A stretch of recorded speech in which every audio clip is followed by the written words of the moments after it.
గురూజీ 72 గంటల్లోనే ఫోన్ లోని అద్భుతమైన జ్యోతిష్య పరిష్కారం చూపిస్తారు. నమ్మండి, నమ్మకపోండి, ఇది నిజం. శ్మశాన కాళి రుద్ర చౌడీదేవి ఆరాధకులు నంబర్ 1 వశీకరణ స్పెషలిస్ట్. గురూజీ మనిషి పుట్టుక నుండి చనిపోయే వరకు వచ్చే అన్ని క్లిష్టమైన సమస్యలకు పరిష్కారం ఇక్కడ లభిస్తుంది. విద్య, ఉద్యోగం, వ్యవహారం, స్త్రీ ప్రేమ, పెళ్లి, సంతానం, స్త్రీ పురుష వశీకరణం, భూవశం, భార్యాభర్తల కలహాలు, కోర్టు సమస్యలు, విడాకుల సమస్యలు, చేతబడి, అప్పుల బాధ, ఇంకా మీకు ఎలాంటి సమస్యలు ఉన్నా 72 గంటల్లోనే శాశ్వత పరిష్కారం చేయబడును. ఓం మహాగణాధిపతయే నమః. ఓం గురుభ్యో నమః. ఓం శ్రీమాత్రే నమః. మనం ఈరోజు శని గురువులు ట్రాన్సిట్లో గోచారంలో ఒకే రాశి మీద పడ్డప్పుడు 12 లగ్నాల వారికి ఎటువంటి ఫలితాలు జరుగుతాయి. శని గురువులు ఒకవైపు మనకి డబుల్ ట్రాన్సిట్ కలిగించడం వల్ల మంచి శుభకరమైనటువంటి ఫ్రూట్ఫుల్స్ జరుగుతుంది, ఎటువంటి సందేహం లేదు. అలాగే కుజకేతువు కూడా కలిసి ఉంటున్నారు. మనకి ఈ రెండింటిని గమనించుకోవాలి. సో లగ్నం తెలిసిన వారు లగ్నం నుంచి చూసుకోండి, లగ్నం తెలియని వారికి రాశి నుంచి చూసుకోండి, అది సెకండరీ ఆప్షన్. సో ఈ విషయాలు చెప్తుంది నేనైనప్పటికీ కూడా చెప్పిస్తుంది సాక్షాత్ లలిత అమ్మవారికి భావిస్తూ ఒక్కొక్క లగ్నం గురించి మనం తెలుసుకుందాం. తులాలగ్నము, తులారాశి. తులవారికి కనుక చూసుకున్నట్లయితే ఇక్కడ మీకు డబుల్ ట్రాన్సిట్ అనేది ప్రయత్న స్థానము, సిబ్లింగ్స్, షార్ట్ జర్నీసు, ప్రదేశం మారడం మీద చూపిస్తుంది. కాబట్టి మీరు గతంలో ఏవైతే ప్రయత్నం చేశారో సంవత్సరం పాటు ఉంటుంది దాదాపుగా డబుల్ ట్రాన్సిట్. అందులో మొదటి 6 నెలలు ఎక్కువగా ఉంటుంది. దాని తర్వాత కొంచెం గురువు వెనక్కి వచ్చి మళ్ళీ ముందుకు వెళ్తున్నాడు, కర్కాటకంలోకి వచ్చేసి. ఈ సంవత్సరం అది కాకుండా గురువు 3 రాసులు మారుతున్నాడు, గుర్తుపెట్టుకోండి. కాబట్టి ఏంటంటే కాస్త ఎక్కువ ప్రయత్నం ఏవైతే మీరు చేస్తూ ఉంటారో ఆ ప్రయత్నాలు అనేవి సక్సెస్ అవుతాయి. కొన్ని అగ్రిమెంట్స్ కూడా మీరు కంప్లీట్ చేసుకుంటారు. గతంలో ఎప్పటి నుంచో పలానా అగ్రిమెంట్ అవ్వాలి అవ్వట్లేదు అనుకునేటువంటివి కూడా ఇక్కడ మీకు ఫలిస్తాయి. రెండవ విషయం ఏంటంటే, ఇక మూడో విషయం ఏంటంటే, ఇక్కడ ఇంటర్వ్యూస్కి వెళ్ళినప్పుడు లేదా గతంలో ఏమైనా ఇద్దరి మధ్యని మిస్అండర్స్టాండింగ్ వచ్చింది, అది కొంతవరకు క్లియర్ అవ్వడానికి డబుల్ ట్రాన్సిట్ అనేది చక్కగా తోడ్పడుతుంది. అలాగే సహోదరుల సహకారము, గతంలో ఏవైతే మీరు కొన్ని అగ్రిమెంట్స్ ఇంకా క్లోజ్ అయిపోయింది, అది అవ్వదు, మళ్ళీ ఎక్స్టెండ్ అవుతుందో లేదా అనుకునేటువంటివి కూడా చక్కగా ఎక్స్టెండ్ అవ్వడం అనేటువంటి చాలా స్పష్టంగా గోచరిస్తున్నాయి. ఇంటర్వ్యూస్కి వెళ్ళినప్పుడు సక్సెస్ అవ్వడం, ఇటువంటివన్నీ కూడా ఉన్నాయి. అదేవిధంగా ఇది 3వ స్థానం అనేది సప్తమ స్థానానికి భాగ్యస్థానం. అంటే మీ యొక్క జీవిత భాగస్వామి ఏదైనా ఒక హైయర్ ఎడ్యుకేషన్ కోసం చేసే ప్రయత్నం ఫలిస్తుంది. మీ యొక్క సంతానానికి వారు ఏదైనా వ్యాపారపరంగా చేసే ప్రయత్నం ఫలిస్తుందని చెప్పుకోవచ్చు.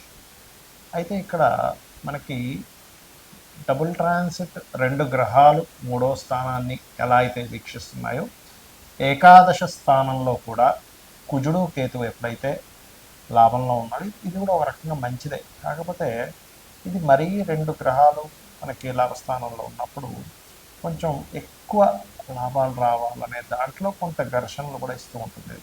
కాబట్టి సరే మీరు వ్యాపారాల్లో ఉన్నారు కానీ లాభం వస్తున్నట్టే వస్తుంది, కానీ ఎక్కడో గండి పడుతుంది, ఎక్కడో ఆటంకాలు ఏర్పడుతున్నాయి అనుకునేటువంటి వారు ప్రత్యేకంగా మీరు ఏం చేస్తారంటే లలితా సహస్రనామాల్లో ఓం ఇంద్రగోప పరిక్షిప్త స్మరతోనాభజంగికాయే నమః అనే మంత్రం చేయండి.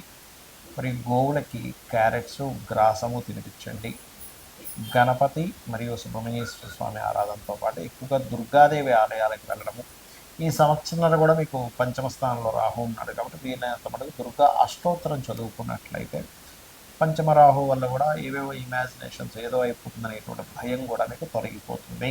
చాలామంది నన్ను అడుగుతున్న అంశం ఏమిటంటే, ఇక్కడ మీకు గోచారంలో జలరాశుల్లో కుజుడున్నప్పుడు కొంత జల సంబంధంగా గొడవలు ఇవన్నీ వచ్చాయని చెప్పారు.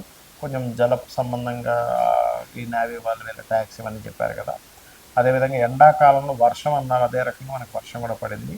మరి అదే కుజుడు సింహరాశిలోకి వస్తున్నందుకు ఏమిటి అని చాలామంది అడుగుతున్నారు. ఇక్కడ సింహరాశిలో కుజుడు వస్తూ కేతు కూడా అక్కడ ఉన్నందుకు ఈ సంవత్సరం మనకి రాజ్యాధిపతి రవి, మంత్రి రవి అవుతున్నాడు. కాబట్టి ఈ రవి రాశుల్లోకి ఎప్పుడైతే అగ్నికి సంబంధించిన గ్రహం, ఒక విస్ఫోటం జరగడానికి కారకుడైనటువంటి గ్రహం ఎప్పుడైతే వస్తున్నాడో, ఒక దేశం మీద మరొక దేశం విరుచుకుపడి పెద్ద పెద్ద బాంబులు వేయడం కూడా జరుగుతుంది.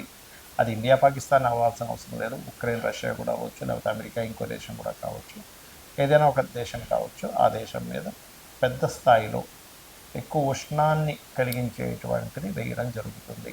అదొకటే కాకుండా ఈ ఈ పిశాచ యోగం ఉన్నప్పుడు పర్టికులర్గా రాబోయే 2 months కూడా మన ఇండియాలో కానీ వేరే దేశాల్లో కానీ కాస్త పుణ్యక్షేత్రాలు, దేవతా ఆలయాల మీద కూడా అటాక్స్ జరగనున్నాయి. కాబట్టి కాస్త జాగ్రత్తగా ఉండాలి. కొంత స్లీపర్ సెల్స్ వల్ల ఇబ్బందులు ఇటువంటివి జరగనున్నాయి. కాబట్టి ఈ యొక్క అంశంలో చాలా జాగ్రత్తగా ఉండండి. అయితే ఇక్కడ ఎవరి జన్మజాత చక్రంలో అయినా గుర్తుపెట్టుకోండి, వాళ్ళ పర్సనల్ చార్ట్లో ఇప్పటివరకు మనం ఏదైతే డబుల్ ట్రాన్సిట్ గురించి చెప్పుకున్నామో వాళ్ళ పర్సనల్ చార్ట్లో కనుక కొంతమంది చూడండి, ఇప్పుడు నాకు ధనం వస్తుందా లేదా అనుకుంటూ ఉంటారు. వాళ్ళకి పర్సనల్ చార్ట్లో ధనభావం మీద ఈ డబుల్ ట్రాన్సిట్ వచ్చింది అనుకోండి, డబ్బులు ఖచ్చితంగా వస్తాయి. లేదంటే ఒక కాంట్రాక్ట్ అవ్వాలనుకుంటున్నాము, వాళ్ళ పర్సనల్ చార్ట్లో 3వ భావం మీద కనెక్ట్ అయింది, అప్పుడు ఒక మాట్లాడుకొని అది కాంట్రాక్ట్ రావడానికి అనుకూలిస్తుంది. మరి కొంతమందికి ఏమంటే నేను ఒక గృహం కొనుక్కుందాం అనుకుంటున్నాను, అనుకూలిస్తుందా లేదా అంటే ఒకటి గుర్తుపెట్టుకోండి, ఎప్పుడు కూడా గృహం కొనుగోలు చేసేటప్పుడు మీకు 4వ భావానికి సంబంధించిన మహాదశ అంతర్దశలు అనుకూలించాలి. ఈ డబుల్ ట్రాన్సిట్ 4వ భావంలోకి రావాలి. దాంతోపాటు మీరు ఏదైతే గృహం కానీ స్థలం కానీ కొనుగోలు చేసేటప్పుడు ఆ దిశ అంటే ఒక్కొక్క పేరు గల వాళ్ళకి ఒక్కొక్క దిశ మనకి వస్తుందని చెప్పారు శాస్త్రంలో. ఎక్కడా కూడా తూర్పు ఉత్తరం మాత్రమే మంచివి, దక్షిణం పడమర మంచిది కాదని ఎక్కడా చెప్పలేదు. 4 దిశలు మంచివే, కానీ మీకు ఏది పనికి వస్తుందని చూసుకోండి. మనకి వీడియోలు కూడా పెట్టాము, ఏ పేరు గల వాళ్ళకి ఏ డైరెక్షన్ కలిసి వస్తుంది అనేది దాని పరంగా మీరు చూసుకోవచ్చు.